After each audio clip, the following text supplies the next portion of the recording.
La Cámara Peruana del Libro les da la bienvenida a la 21ª Feria Internacional del Libro. Ustedes se encuentran en el Auditorio José María Arguedas y agradeceremos apagar sus celulares para disfrutar de la presentación. Está en sus manos. El día de hoy tenemos la presentación del libro Sócrates, Máscara de Platón, de Fernando Muñoz Cabrejo, quien también nos acompañará en mesa. Está organizado por el Fondo de Teoría de la Universidad Nacional Mayor de San Marcos. En mesa también nos acompañará Jocelyn Alalda y Dante Dávila. Un fuerte aplauso para empezar el programa.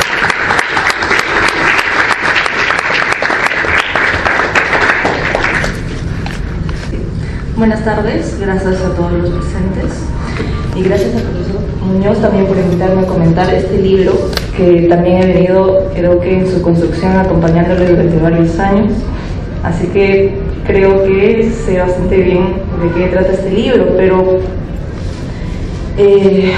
creo que hay que tener en cuenta las bases de la filosofía. Si tomamos a la filosofía en sus inicios, esta podría ser definida del siguiente modo.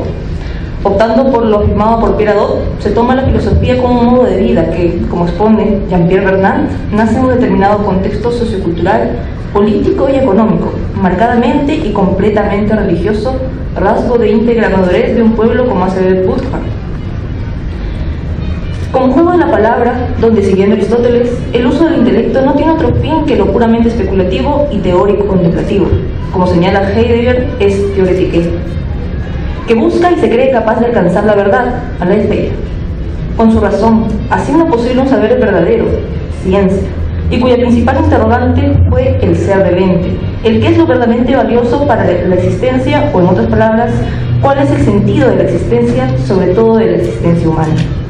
De aquí que las respuestas dadas, citando a Giovanni Reale, exigen total coherencia entre la doctrina y existencia, entre teoría y modo de vivir, y en el caso sobre todo de Sócrates, en el modo de morir.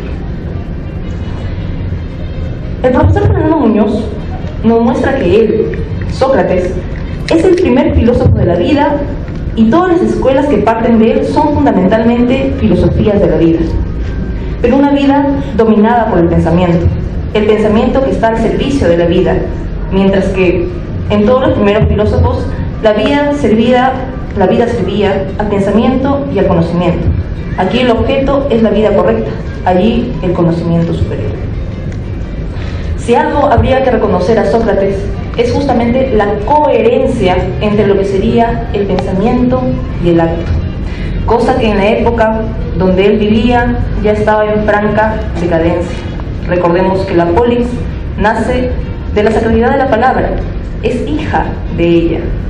Lamentablemente, ya en su época, vemos la decadencia de la polis, la decadencia de la palabra. Si bien es cierto, Sócrates no solamente es palabra, como nos muestra precisamente el libro del profesor Muñoz, sino que también hay que tener en cuenta, en cuanto a los filósofos sobre todo, y que hoy en día tal vez es puesto en duda porque se separan las ideas de los actos, o se separa al autor de su vida. En estos casos hay que tener muy en cuenta lo que sería la vida, el hombre, Sócrates, y lo que se dice de él y también lo que ensalzaron sus alumnos, que en este caso sobre todo es Platón, quien va a poner mucho de literario a este personaje. Creo yo que el profesor Fernando Muñoz se dejó muy bien abordar por lo que sería el pensamiento griego, y en este caso no se dejó, si bien se dejó abordar, no se dejó llevar por él, y nos ha mostrado toda la completud que podría abarcar Sócrates. Sócrates no solo es el apolíneo entregado al pensamiento, sino que también es el sileno, es un payaso que se hizo tomar en serio. Ahora doy pase al profesor Dante Dávila para que dé los comentarios respectivos también al libro.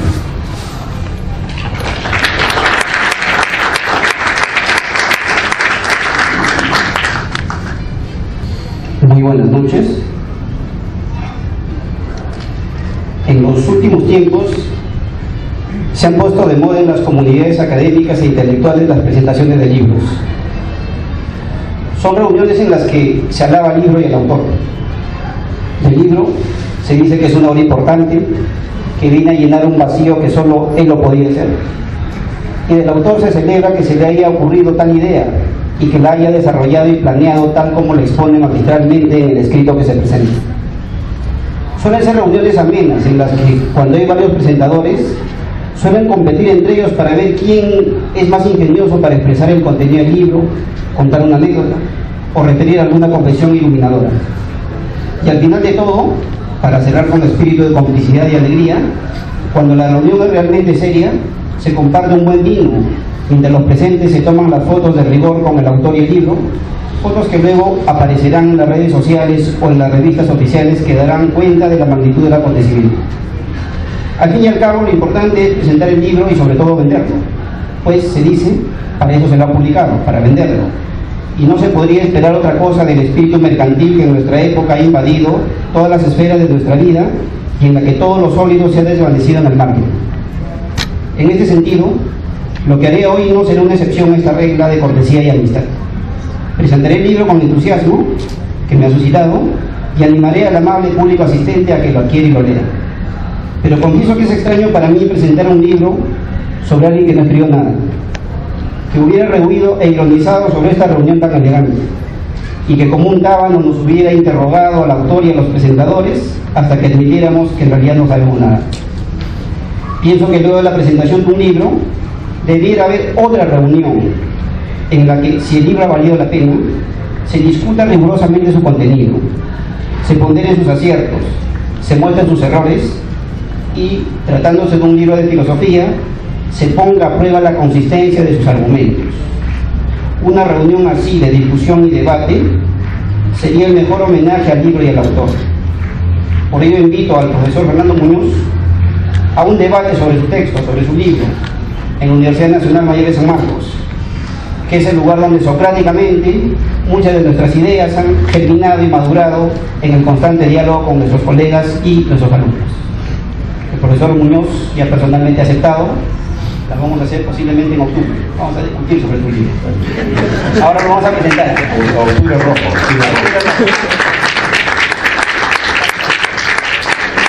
Ahora presentar y invitarlo a que se interesen por él, lo compren, lo leen. El libro que presentamos, Sócrates, Máscara de Platón, publicado por el Fondo Editorial de la Universidad Nacional Mayor de San Marcos, tiene una presentación, una introducción, 4 capítulos que pueden interesar tanto al que se inicie en el conocimiento de Sócrates como al que ya conoce sobre él, y finalmente una bibliografía. El primer capítulo, Sócrates Ciudadano, nos describe el contexto histórico y espiritual de la época en que vivió el filósofo ateniense. El segundo capítulo, Sócrates Personaje Literario, nos presenta a Sócrates como principal interlocutor de los diálogos de Platón, donde Sócrates aparece en medio del caos de Atenas como modelo de ciudadano y filósofo. El tercer capítulo, Sócrates, filósofo de múltiples máscaras, nos muestra cómo Sócrates frecuentemente esconde su verdadera naturaleza y nos explica qué significa la enigmática voz del daimon.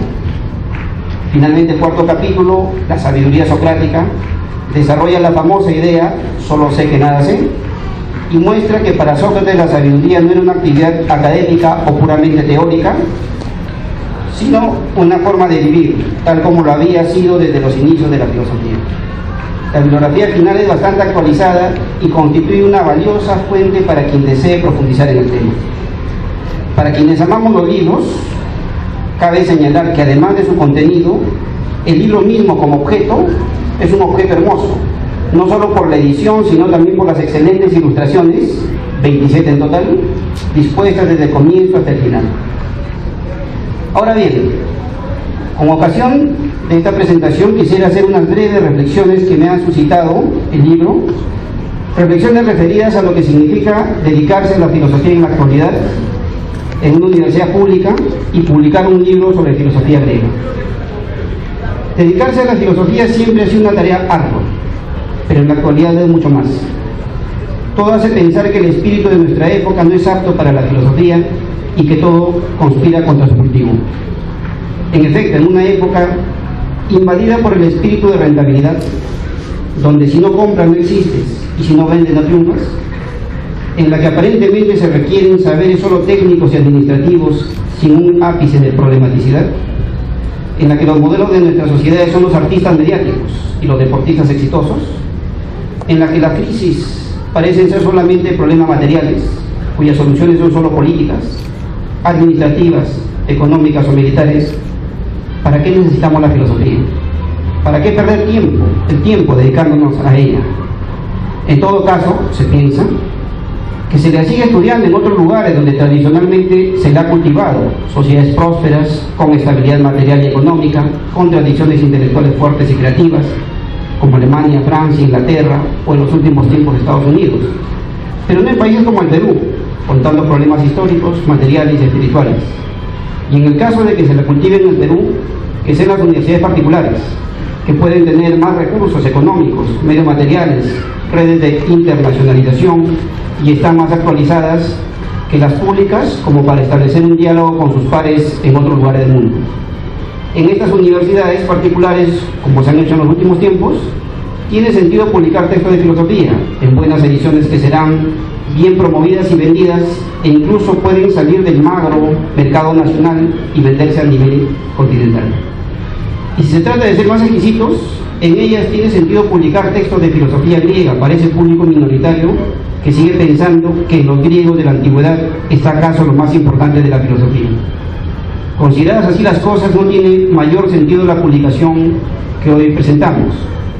Pero la realidad de la situación es mucho más complicada aún de lo que hemos señalado. Pues en la actualidad el cultivo de la filosofía está en crisis en todo el mundo. Se han reducido los cursos de filosofía o ella ha desaparecido de los programas escolares. En las universidades está desapareciendo como especialidad o se le está fusionando con otras especialidades más rentables y más útiles. Y esto está sucediendo indistintamente en España, Francia, Italia, Alemania, los países nórdicos, Canadá, Australia, México o en lugares donde había adquirido alguna importancia intelectual. Por ello, y contra este espíritu de triunfo de la sociedad audiovisual que ha sometido el peso de la realidad a los estándares internacionales de marketing, y de lo cual no se salvan las universidades, que ahora solo piensan en acreditarse a nivel internacional, con lo que solo se están sometiendo una vez más, sin espíritu de crítica, a un imperialismo académico e intelectual, y en el que conscientemente la filosofía ha pasado a ser un saber innecesario o acaso puramente decorativo, es necesario pensar el problema desde su fondo, y pensarlo desde nuestra situación histórica y espiritual, desde nuestras condiciones académicas e institucionales, y más precisamente desde una institución pública emblemática como es San Marcos. Necesitamos renovar la pregunta por la filosofía, su naturaleza, sus límites, su tradición. Preguntarnos por la manera como la hemos desarrollado en Occidente en general y en nuestros países en particular. Preguntarnos si solamente es un saber teórico o, como nos enseña Sócrates, es sobre todo una forma de vida. Necesitamos pensar nuevamente en los orígenes de la filosofía, en la sabiduría griega, pero también en las fuentes provenientes de la sabiduría oriental, de la India y la China, de la antigüedad, en la gran tradición espiritual judeo-cristiana y en los saberes de nuestra gran tradición anterior a la invasión europea. En este sentido, pienso que es necesario pensar el origen de la filosofía, tanto en un sentido histórico como en un sentido también individual, y en ese sentido la actitud de Sócrates, el asombro, la actitud, digamos, de analizarse a uno mismo, de cuestionamiento, de vaciamiento, digamos, del reconocimiento del no saber, es clave. Pensar nuevamente sus posibilidades, qué podemos hacer con la filosofía, pero a su vez y más radicalmente, qué puede hacer la filosofía con nosotros, tanto individual como colectivamente en estos tiempos de incertidumbre. En ese sentido me parece relevante Sócrates, porque volver a Sócrates es plantearnos de nuevo las preguntas esenciales, las preguntas que no apuntan afuera de nosotros sino a nuestra interioridad, y desde ese punto de vista nos puede llevar a un cambio de actitud, a una especie de metanoia, como se habla en la República. Pensar en lo que tradicionalmente han sido sus disciplinas, la epistemología, la ética, la metafísica, etc., y preguntarnos si vale la pena seguir interrogando la realidad desde ellas, o necesitamos un saber que las atraviesa todas, o que las relacione de otra manera. Y en este sentido me parece clave la actitud socrática de mostrar en realidad la relevancia práctica, ética de su especulación. Es necesario pensar urgentemente en las formas de difusión de la filosofía, si solo es válido el diálogo filosófico al estilo platónico, el tratado filosófico al estilo germano, el ensayo ágil y argumentado al estilo inglés, el escrito fresco y lleno de imaginación al estilo francés, o si se requiere explorar nuevos estilos de búsqueda del saber y nuevas formas de expresar lo hallado, nuevos vínculos con otros saberes relevantes como las ciencias, los lenguajes, el folclore, la sabiduría y la religiosidad popular, los mitos y las creencias sedimentadas en la gente, pero también si tiene alguna relación con formas de expresión más contemporáneas como el cine y con la forma mediática de la difusión del saber. En este sentido es importante pensar una vez más en esa gran forma de difusión del saber socrático que es el diálogo, por sobre todo. Pero es necesario discutir también sobre los instrumentos para desarrollar la filosofía. En este caso, herramientas poderosas como la lógica contemporánea y las lenguas. Es evidente que muchos desarrollos importantes de la filosofía en la actualidad están especialmente en alemán, francés e inglés, y de ahí la importancia del conocimiento de estas lenguas. Pero es menos evidente el caso de las lenguas clásicas, como el griego y el latín. Sabemos que la crisis de las humanidades, que es un fenómeno actual, y que en muchos casos ha llevado a reducir los cursos de griego y latín en muchas universidades y centros académicos, sobre todo en Europa, pero lo más alarmante quizás de todo esto es lo que está sucediendo en el Perú de manera poco crítica y sin pasar por un debate académico e institucional, donde también se nos ha reducido en los pocos lugares que se la cultiva las lenguas clásicas. Actualmente, por ejemplo, si uno quiere aprender el griego seriamente, solo tiene pocos lugares, digamos algunas universidades, más precisamente 3 universidades: San Marcos, la Universidad Católica y la Universidad de Montoya. Pues bien, en la Universidad Católica la enseñanza del griego hace un año se ha reducido a 3 cursos obligatorios y el cuarto se ha convertido en el electivo, lo cual significa que de aquí a algún tiempo simplemente desaparecerá. Y en la Universidad Antonio Rubén Montoya, según el nuevo plan que rige desde este año, posiblemente se lo haya reducido, si es que no se lo ha reducido ya, a 2 cursos obligatorios, lo cual significa simplemente que se lo ha anulado, pues en 2 cursos no se aprenden ni siquiera los elementos básicos de esta lengua en la que se originó la filosofía occidental. Antes de dictarlo de manera incompleta, lo mejor hubiera sido eliminarlo del plan de estudios. Solo nos queda San Marcos, donde todavía se dictan 4 cursos, pero sabemos que los vientos cuestionadores de nuestra época amenazan con reducirlo y hasta eliminarlo. Esperemos que la comunidad académica establezca un debate académico amplio y alturado sobre la importancia del griego para la filosofía en general y su necesidad de cultivarlo como una herramienta básica, entre otras, a pesar de que, como he señalado, hay vientos que soplan por otros lados. Y este es uno de los aspectos que no se ha pensado del caso. Aparte de su importancia en sí misma, ¿no?, de la lengua griega, no nos hemos puesto a pensar la situación en la que estamos. No nos hemos puesto a pensar que no estamos en Alemania, Francia o Inglaterra. Si en las facultades de filosofía en alguna universidad de estos países con tradición se eliminan o se reducen los cursos de griego, el alumno interesado tiene facultades de filología, de calidad garantizada, donde podría cultivarlo sin ningún problema. Pero eso no es el caso del Perú. Si tal como está la situación ahora reducimos o eliminamos el griego de San Marcos, simplemente no habrá dónde estudiarlo con seriedad en el Perú. En este momento San Marcos, nudo de inquietudes, plaza de victorias, es el único bastión que nos queda para hacerle justicia a esta lengua en la que Sócrates se expresó. Desde este punto de vista me parece importante una vez más el mensaje y el ejemplo de Sócrates, y en este caso el diálogo, la lengua hablada, y en este caso luchar por que se mantenga el griego a pesar de todo y contra todo. Ahora bien, y tal como hemos dicho, todos estos temas y estos problemas deben ser pensados desde el Perú y desde San Marcos, con el afán de dar respuestas creativas que sintonicen con los fenómenos de nuestra época, y todo esto nos devuelve al libro que presentamos. El libro del profesor Fernando Muñoz, Sócrates, Máscara de Platón, es una manera de responder estas inquietudes que he referido. La consigna de la fenomenología contemporánea, ir a las cosas mismas, bien podría convertirse, después de leer el libro, en la consigna volver a Sócrates, que para muchos ha sido y puede seguir siendo el lema en el que se cifra lo esencial de la filosofía. Y volver a Sócrates significa volver al espíritu socrático de hacer filosofía, que acaso sea el único y el más auténtico. En efecto, El libro que presentamos incide en que lo que nos enseña Sócrates es que el saber no consiste en la posesión de un conocimiento, el hallazgo de lo siempre buscado o la resolución de un problema, sino en una actitud espiritual. La sabiduría comienza por el reconocimiento de la propia ignorancia, el reconocimiento de que no se sabe nada y que en consecuencia es necesario ponerse en camino de búsqueda mediante el diálogo. Por ello, la sabiduría no hay que buscar en las cosas que hemos producido, en los logros objetivos que hemos obtenido, en los récords de excelencia que nos adjudican un coeficiente de excelencia o en la acreditación internacional de nuestras competencias, sino en el humilde reconocimiento de nuestro propio vacío. Ese es el mensaje de Sócrates. Y siguiéndolo, podemos decir que la filosofía es la función radical del vacío que nos atraviesa y la nada que, como punto de apoyo arquimédico, nos sostiene.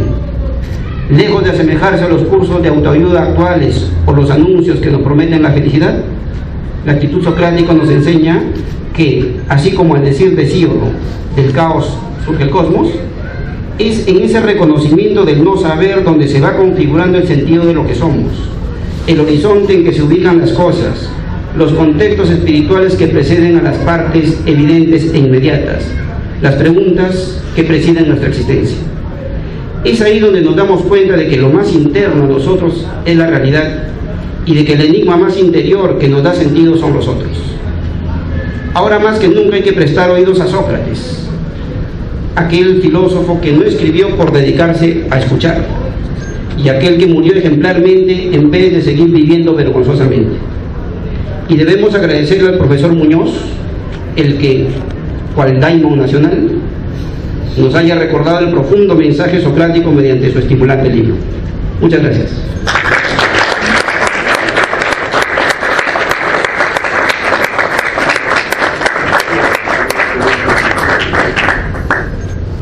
Se supone que ahora me toca hablar a mí.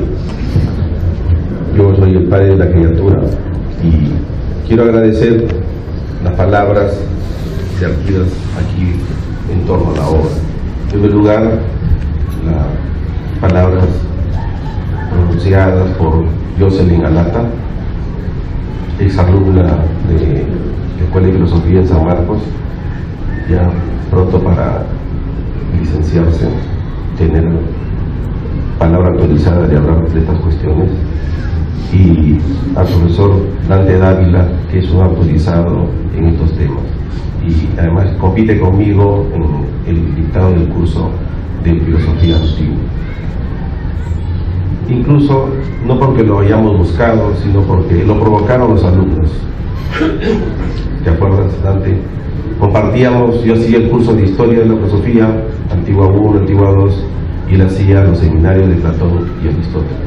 Pero cuestiones políticas básicamente han ido haciendo en la universidad posible que aparezcan las llamadas cátedras paralelas. Entonces hay dos profesores que dictan el mismo curso y así, bueno, sin querer se abre una competencia.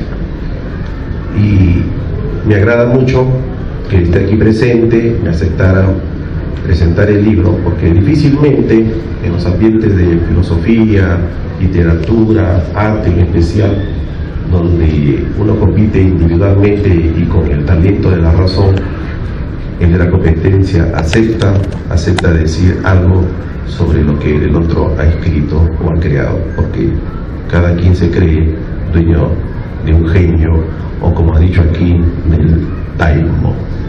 Cada quien se cree ser un proceso de lo divino y su palabra es divina y no acepto al otro. Es un gesto de mucha grandeza, Dante, lo llevaré siempre en mi memoria, como se dice, en mi corazón, nunca lo olvidaré. Y me está invitando públicamente a una discusión, bienvenida sea, lo hacemos. Hoy día efectivamente te has dedicado a presentar el libro, elogiosamente en primer lugar por la presentación, efectivamente me pareció también a mí muy bonita, la figurita del caso ordenada de acuerdo a los temas y el desarrollo mismo del del tema, ¿no? Sócrates. Para entender a Sócrates y entender el por qué he publicado el libro sin ningún interés de carácter económico. Cuando me animé a publicarlo, justamente conversando con Marco Matos, a quien le pedía el auspicio como director del Instituto de Investigaciones Humanísticas, me dice: oye, cuando se publica un libro de filosofía, de literatura, es para regalarlo, nadie compra, vas a perder, pero quiero que la comunidad me conozca, pues déjame también ser algo conocido, ¿no? Bueno, pues publica tu libro, aquí está. Entonces preocupémonos que salga bonito, en buen papel y todo lo demás, pero lo que interesa es el contenido, y en el contenido está mi interés por la filosofía, que cada vez más se ha ido haciendo más seria, más profunda, dentro de las limitaciones que tenemos, y como ha recordado Dante, en la universidad en la que nos movemos, en la que desarrollamos nuestras actividades, que son, si comparamos con otros lugares del mundo, son condiciones precarias. Para empezar, los textos. ¿Dónde consigues los libros? Entonces es todo un sacrificio conseguir los libros. Luego, tener el tiempo necesario para leerlos y entenderlos y profundizar en ellos. Tercero, estar al margen de el éxito mediático que hoy día invade lamentablemente a las jóvenes generaciones. Nosotros antes admirábamos a nuestros profesores, en especial a los que de verdad se dedicaban a su enseñanza, ¿no? Hoy día ya no les interesa eso. Les interesa básicamente la fama, y la fama de manera inmediata. Y cada vez más son precarias las condiciones para desarrollar temas de filosofía, literatura. Pero todo esto, ¿por qué? Efectivamente porque estamos viviendo una época signada por lo que se llama el paradigma moderno, tecnocrático, consumista, hedonista, mal llamado capitalista. Digo mal llamado, ¿por qué? Porque cuando se dice capitalista, entonces los culpables son los burgueses, los capitalistas. Y los comunistas, ellos son los que más señalan como punto negativo que todo lo que está pasando en el mundo es por el paradigma capitalista. Entonces ellos se presentan como la solución, cuando en realidad los dos comparten la misma idea. ¿Cuál es? Que el éxito del ser humano está en desarrollar y crear tecnología, más tecnología, que trae consigo bienes materiales, confort de vida y dinero. Dinero y más dinero. Hace 2 semanas, no sé si ustedes han leído en La República, un domingo publicaron parte de una entrevista que le han hecho a un viejo profesor, también ya desconocido para las jóvenes generaciones, y no lo van a entender las nuevas generaciones. George Stirner se quejaba de la educación en Europa, y entre nosotros se está implementando muy alegremente en el proceso de la acreditación, de la que son responsables gran parte de los que están metidos en el Ministerio de Educación, que son de orientación izquierdosa, se dicen progresistas, se dicen integradores, lo que fuese, pero de una u otra manera tienen una formación marxista. Entonces George Stirner se quejaba diciendo: me preocupa demasiado que a los niños se les está enseñando a únicamente buscar dinero y más dinero, y eso deshumaniza al ser humano. Y no te quejes, pues, agrego yo, si le estás enseñando a que busquen dinero, más dinero, entonces no te quejes que aumente, ¿qué cosa? La delincuencia, la corrupción, todas las formas fáciles de conseguir dinero. Todas las formas fáciles de conseguir dinero. Más tecnología, está apareciendo los nuevos loquitos, esos que terminan desviándose de la vida social para convertir su vida en una vida de carácter virtual.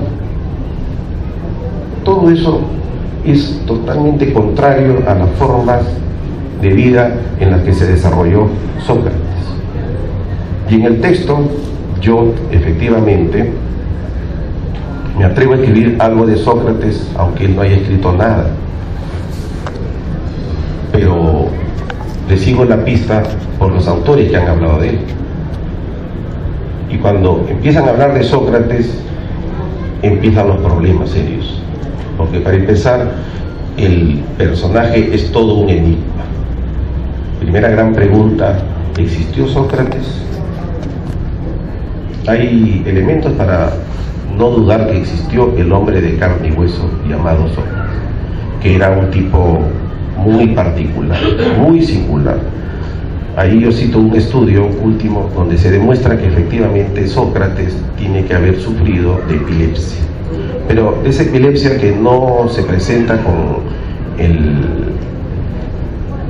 la convulsión, sino una epilepsia que se presenta con escuchar voces extrañas,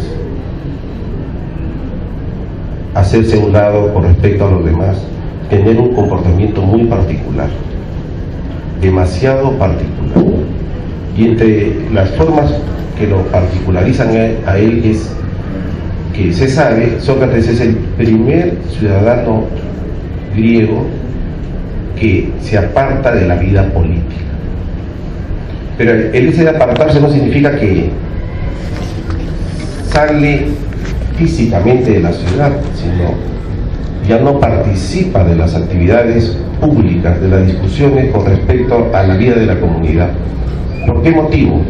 Porque está asqueado de la corrupción y de los entretelones o arreglos que tienen todos los que se dedican a la vida política, muy semejante a lo que hoy día vivimos, donde se pierde el tiempo en buscar quién es el más culpable.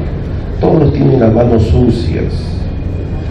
Sí, aquí lo que hay que hacer es solamente preguntarse quién la tiene más sucia y de qué excremento es. Nada más, pero todas las tienen sucias. Sócrates, asqueado, se retira de todo esto. ¿Y quiénes lo siguen a él?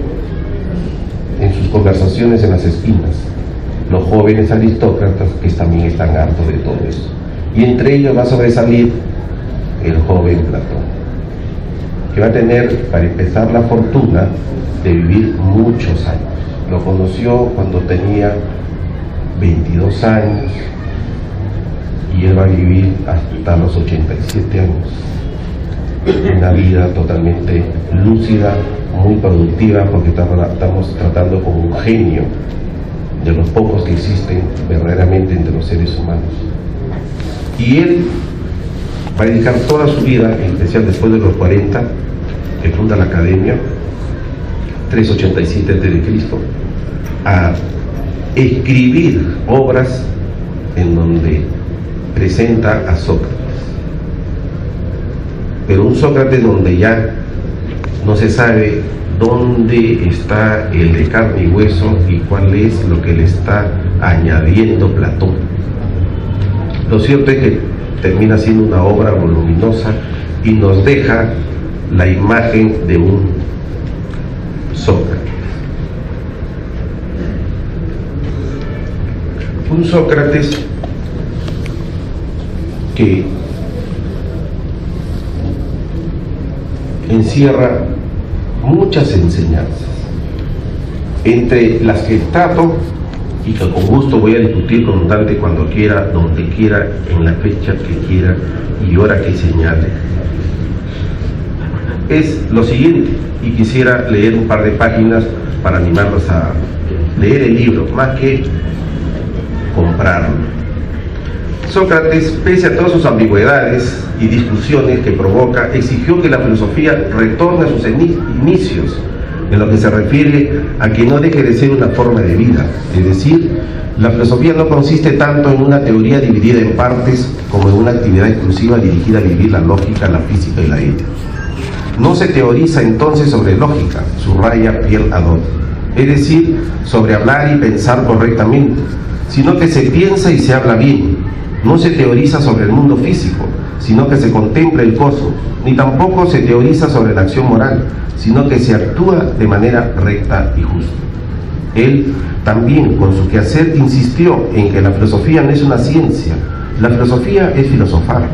Pero esto es una explicación que nada dice, anota Martin Heidegger, que solo parece decir tanto como una mesa es una mesa. Sí, pero entonces nosotros no decimos simplemente la filosofía es filosofía, sino la filosofía es filosofar. De modo que al cabo parece encerrarse una respuesta en la siguiente tesis. La filosofía no puede definirse con respecto a otra cosa, por ejemplo, con respecto a la idea de ciencia, ni tampoco con respecto a la idea de poesía o arte, sino que si filosofía es igual a filosofar, entonces con ello quiere decirse que la filosofía ha de determinarse o definirse desde sí misma. El que filosofa se vea referida a sí misma solo es consecuencia de su originalidad, es decir, de tratarse de algo original. Por lo tanto, filosofía es pensar sobre los asuntos que más interesan al ser humano. Y de todos los asuntos que más interesan al ser humano es el sentido de tu existencia. Eso significa preguntarse cómo vas a vivir. Hoy día la gente no quiere preguntarse eso, solamente viven detrás de los bienes materiales y ajochados, acorralados en contra del tiempo. Incluso estas actividades, no me estoy quejando con la cámara del libro, agradezco que nos haya traído acá, no lo busqué, pero estamos contra el tiempo. Es justamente el mundo burgués, el mundo de la tecnología. Todo es tiempo, tiempo, tiempo, y todos viven de manera apresurada. Los griegos filosofaban y para eso tenían todo el tiempo de la vida. No estaban detrás de un título, no estaban detrás de una acreditación, tenían todo el tiempo que les daba la vida para seguir filosofando. Quisiera terminar con esta página y media, que con toda seguridad cumple exactamente el tiempo que me están dando. Digo acá: al finalizar su agitado existir, el Sócrates moribundo, despojándose de sus máscaras y una vez quitadas, se muestra la misma muerte que afecta a todo mortal irreversiblemente, demostró que filosofar es, por ejemplo, entre otras cosas, aprender a morir. Eso que hoy día la gente no quiere aceptar.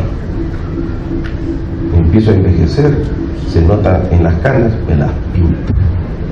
Empiezan a salir arrugas, me opero 1000 veces, aunque termine con cara de gato o gata. Si me empiezan a caer los glúteos, pues me pongo aceite, aunque sea que me pongan de avión o de camión. Ya no tengo, ya se me ha ido perdiendo la libido, pues entonces tengo las pastillas. Primero salió la celeste para los hombres, ahora también hay para las mujeres. Aprendamos a aceptar que la vida tiene etapas. La etapa para mariposear, enamorar, es la de la juventud.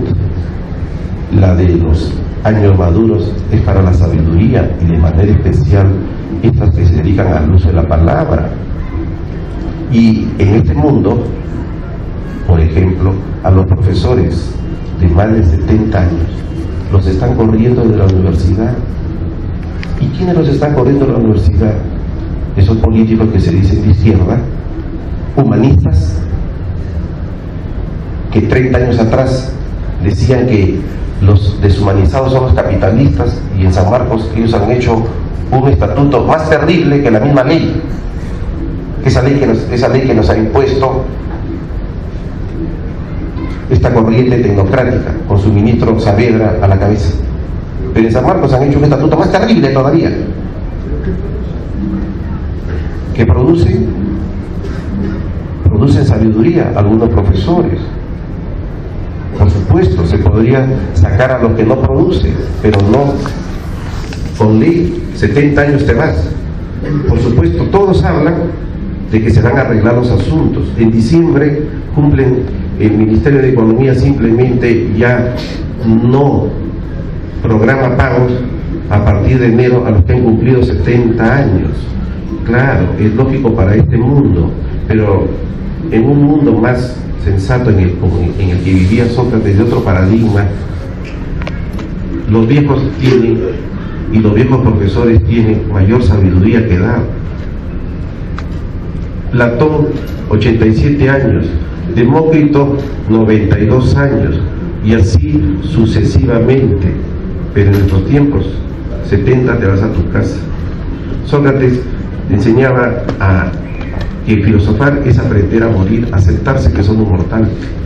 Y se convirtió así pues en el nuevo ideal, advierte Nietzsche, jamás visto antes en parte alguna de la noble juventud griega. Ante esa imagen se postró con todo el ardiente fervor de su alma de entusiasta, sobre todo Platón, el joven heleno típico, y virtuoso, desmesuradamente virtuoso de la Atenas moribunda. De ahí que Sócrates, en la versión de Platón, sea presentado como el verdadero filósofo, y este no es tanto aquel que sabe pensar y crear sistemas de ideas, subraya Reale, cuanto más aquel que sabe vivir y morir en armonía con el propio pensamiento. Platón, en el Banquete, una de sus obras más hermosas, no solo nos ha dejado una acabada descripción del maestro, sino que ha expuesto simbólicamente la máxima enseñanza de Sócrates. Al final del diálogo, solo quedan despiertos con Sócrates Agatón, el poeta trágico, y Aristófanes, el poeta cómico. Y el maestro les insiste en la necesidad de reconocer que corresponde al mismo ser humano ser a la vez poeta trágico y poeta cómico. Y al quedar Sócrates reconocido como el mejor poeta y el mejor bebedor, es un tácito reconocimiento a su dionisíaca naturaleza, en la que las dos facetas de la misma dignidad pugnan por prevalecer, aunque el Sócrates filósofo, mejor dicho, el personaje de Platón, se incline más por la parte apolínea, abriendo así la puerta para el desarrollo del filosofar platónico, que se impondrá en los años y siglos próximos, convirtiéndose en un prosopón, máscara para su distinguido discípulo que lo inmortalizará. Fin del libro, fin de mi exposición, y muchas gracias a cada uno de los presentes que nos han acompañado, me han acompañado de manera particular en la presentación de esta criaturita, que como dijo Dante, le escribí poseído por el daimon nacional.